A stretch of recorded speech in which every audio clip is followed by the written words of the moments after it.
1971 সালে যে মুক্তিযুদ্ধের সময়ে অবিস্ফোরিত অবস্থায় স্থল মাইন পুঁতে রাখা ছিল সেটার হয়তো কিছু একটা অংশ হতে পারে।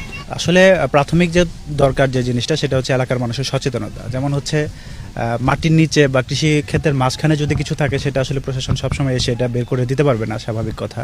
তো যারা কৃষিকাজ করেন বা এলাকায় থাকেন তাদেরকে একটু সতর্ক থাকতে হবে। এই ধরনের বোমা সদৃশ কোনো বস্তু থাকলে যারা যেন নিরাপদ সতর্ক অবস্থায় থাকে এবং প্রশাসন এবং পুলিশ যারা আছে সবাইকে যেন জানায় দ্রুততার সাথে, যাতে করে আমরা সেটা নিষ্ক্রিয় করতে পারি যথা দ্রুত সম্ভব আর কি। এটা আসলে খুবই টেকনিক্যাল বিষয় এবং এটা মানে আসলে কস্ট বেনিফিট রেশিও হিসেবে খুব একটা ভালো সিদ্ধান্ত হবে না আমি যেটা মনে করি।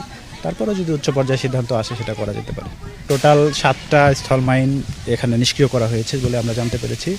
এটা যতটুকু আমি জানতে পেরেছি সেটা হচ্ছে পাকিস্তান আমলের এটা ছিল। সম্ভবত 1971 সালে যে মুক্তিযুদ্ধের সময়ে অবিস্ফোরিত অবস্থায় স্থল মাইন পুঁতে রাখা ছিল সেটার হয়তো কিছু একটা অংশ হতে পারে। 22/2026 তারিখে এই প্রথমত এই দৃশ্যমান হয়েছিল এই বোমা সদৃশ্য বস্তু। সেই থেকে আমরা এই দীর্ঘদিন যাবৎ পুলিশ, এই চুয়াডাঙ্গা জেলা পুলিশের পক্ষ থেকে ডে নাইট শিফটিং ডিউটি আমরা করে আসছিলাম এলাকা নিরাপত্তার স্বার্থে। সেটারই আজকে একটা অবসান হয়েছে। আমাদের যশোর ক্যান্টনমেন্ট থেকে বোমা ডিসপোজাল টিম এসে আজকে সেই বোমা নিষ্ক্রিয় করে গেলেন।